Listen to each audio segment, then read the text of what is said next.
calling you. Hey guys, what did Bill say in terms of like your aggressiveness at halftime? What he wanted to see out of you guys offensively the second half? I know first half they were really sagging, clutching out some shots. Really, we was missing a lot of easy bunnies too. So we just wanted to keep grinding out the game like we did that last just down and really keep playing through Hunter because, you know, they do out the punch pro. That's what we best at in our offense, you know. And we keep doing that, it's going to be pretty good offensive team we have. So. Not the easiest game for any of you guys, but you've all three found a way to make plays late. How important was it to stay close, stay connected, and put yourselves in position to be able to close it out like that? Any one of you can take it. I mean, Coach always says tight huddle, and you know, when you have a lot of experienced guys, especially in your starting lineup, you know, we've been through a lot of games, but I think that Kentucky game really helped us when we were already down 14, double digits into the second half, and so it's like, you know, when you've already gone through these experiences as a team, it can really, you know, just help you, and you already know what it takes to win. So I think it was just a big, you know, defensive game for us, just trying to get stops, because we knew we were taking good shots in the first half. They just didn't fall. So it was just more of, you know, just trusting in what we do and trusting in the system, and it worked out for us. Kevin, how did you approach the challenge of playing on 4 fouls for that last 8.5 minutes? You know, Coach trusts me to go out there and try to play smart. I put myself in tough decisions, reaching in. Down in the paint a couple of times, I shouldn't have. Even when I had 3 fouls, the last one I picked up, I probably should have just stayed and let Hunt wall up because he was playing great defense down there. But yeah, Coach just trusts me to go out there and play smart, and I just, you know, they had my back and covered for me when I had 4 fouls. Jamal came in and had a pretty good game. He had a big 3 and a couple of nice assists. How do you play overall and just the progression in this game since, you know, he hasn't played too much in the last couple of games? Yeah, Jamari's been huge. All our freshmen have. When they're getting in, you know, they're producing, they're picking up the ball and guarding. That's the main thing Coach wants to see out of those younger guys is guarding, taking care of the ball, and playing the right way, and that's what they've been doing. And Jamari down the stretch hitting the big 3, coming in, guarding, picking up full court. That's what we needed. That's the energy we needed to get back in the game. Well, the first lead you guys took, I think you come down, you're pretty loud, so it kind of slows you down and calls something there. It ends up being a high low from you to Hunter. How big was that to, like, when it's all going crazy, to be able to stay composed, run it the way it's supposed to be running? And Hunter, maybe what you see there on that play? You think it was Utah? Yeah. You know, that's one of our plays for me to catch it, you know, around in, you know, the charge circle and stuff like that. You know, that's just unselfish basketball right there. You know, and playing for a coach like Bill Self, who knows how to get, you know, me in my spots, and so I think it was just a really good executed play at the time when we needed a bucket. What changed for you two second half as far as offensively? Just staying composed, you know, trusting it. We had to start getting some stops. You know, we're a big team that can get out in transition and play fast. So that was the biggest part of it, is getting stops on the defensive end, and the rest is going to take care of itself.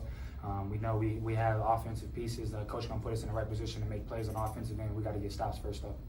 Kev, Hunter just mentioned it with that Kentucky game. Is this another one of those games where 2 months from now you'll look back and kind of remember that feeling, that lesson, if you get into another one like this? Oh yeah, early in the season playing these games like this, especially on the road, is great for us. Knowing what's coming in the Big 12, there's no off nights in the Big 12, so these games like this, you're gonna need them. It's great to get one underneath our belt, especially for older guys that's been through it, and the younger guys build some confidence up. Hunter, what did you think when Kevin stepped to the line for all those clutch free throws? Dajuan too. What did you think of Kevin stepping up? I told him to send us home. That's all I said to him. I trusted him. Everybody on our coaching staff, our bench trusted him. So we know he can make free throws, and, you know, he stepped up like he's supposed to. So Yeah, no, I mean we trust Kev. He's a big time player, and I mean, he's just well endowed. Down there, you hear me? Love, bro. Every game, it seems like that emotional spark is KJ for you guys, and he was the only one that had much going early in this one. How big is that? How much do you play through that, and how much does that bring more out of all of you guys when he's trying to find it, trying to get it going, and bring you guys along, so to speak, while it's not going well for everybody else? Yeah, he's our energy player. You know, he does everything out there on the court. He's so versatile. when he's playing turned up and has his energy like he always does, that gets us all going. You know, he can do so many variety of different things on offense, but on the defensive end, he can guard 1 through 5 and rebound at a high rate too. So it helps us out a lot. For both of you who've been with him, you know, role guy, right? His first 2 years, he's figuring out that he's more than that. Is it fun to watch him be louder, be more vocal, do those double flex things that he does and all that stuff? I mean, does it seem normal, natural, or are you still kind of like, oh, what's he doing? Yeah, I be talking to KJ all the time. Like, I always tell him, he got to dominate, you got to rebound because, you know, he's the most athletic person on the court. So, and I feel like he can do the short roll, he can make the right play every time. So I try to be on him and try to make him stay aggressive because we know we gonna need it out of him. Because, you know, everybody going to try to double down on Hunter. So we just got to have him keep being aggressive, keep being that dog that he is. Hunter, you obviously have experience playing here before. Just what does it take to kind of handle an atmosphere like this, especially when IU gets out to an early lead, the crowd's into it, but you guys are able to, you know, pull it out at the end? You know, I think hopefully it's a lot easier for guys when, you know, a lot of the blues are at me, so I hope, you know, that takes a little bit of pressure off them. But, you know, it's a tough place to play, and that's why they're really good at home. They're really well coached, and they got, you know, a lot of talent on the team.